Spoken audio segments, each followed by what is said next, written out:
নির্বাচিত সরকার থাকে, দীর্ঘ সময় থাকে, তখন আইন শৃঙ্খলা পরিস্থিতির এইরকমই অবস্থা হয়।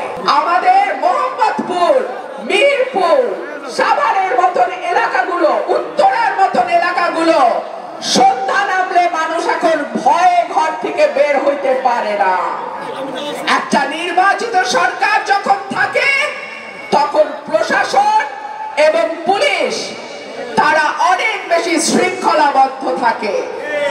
একটা নির্বাচিত সরকার যখন থাকে তখন কেন্দ্র থেকে তৃণমূল পর্যন্ত একটা ল এন্ড অর্ডার, আইন শৃঙ্খলা পরিস্থিতি সঠিকভাবে চলতে যেন পারে সেই জন্য একটা সংঘবদ্ধ শক্তি থাকে।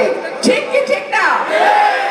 আর যখন দেশে অনির্বাচিত সরকার থাকে, দীর্ঘ সময় থাকে, তখন আইন শৃঙ্খলা পরিস্থিতির এইরকমই অবস্থা হয়।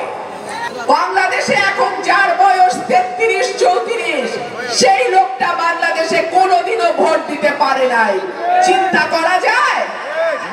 সুতরাং মানুষ উন্মুখ হয়ে আছে একটা ভোট দেওয়ার আশায়। মানুষ অপেক্ষা করে আছে নির্বাচন কবে হবে, তারা তাদের পছন্দের প্রার্থীকে ভোট দেবে, তাই না? মানুষের এই